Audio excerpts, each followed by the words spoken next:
इस वक्त सबसे बड़ी खबर से आगाह करते हैं कि इमरान खान गिरफ्तारी का मामला तेज हो गया है।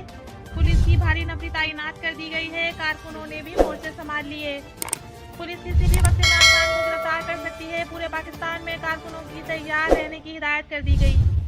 लाहौर पाकिस्तान तहरीक इंसाफ के चेयरमैन और साबिक वजीर आजम इमरान खान की मुमकिन गिरफ्तारी के लिए पुलिस की भारी नफरी।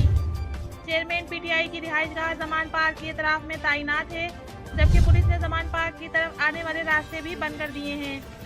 पुलिस की 3 वैन और स्क्वाड की गाड़ियां जमान पार्क के करीब मौजूद हैं। पीटीआई की क़यादत समेत कारकुनों की बड़ी ने कनाल रोड का रास्ता खोलकर ट्रैफिक बेहाल कर दी है। तहरीक इंसाफ के रहनुमा मुराद सईद ने अपने एक बयान में कहा है कि हुकूमत जानती है कि वो सियासी मैदान में इमरान खान का मुकाबला नहीं कर सकती, जिसकी वजह से उन्होंने इमरान खान को गिरफ्तार करने का फैसला किया है। इसलिए कारकुन जमान पार्क पहुंचे। उन्होंने कहा कि इमरान खान को गिरफ्तार किया गया तो मुल्क भर में मौजूद कारकुन जानते हैं कि इनकी क्या जिम्मेदारी है। ऐसी कोई भी सूरत हाल हो तो कारकुन किसी रहनुमा का इंतजार ना करें। मज़ीद खबरों के लिए हमारे चैनल को सब्सक्राइब करें।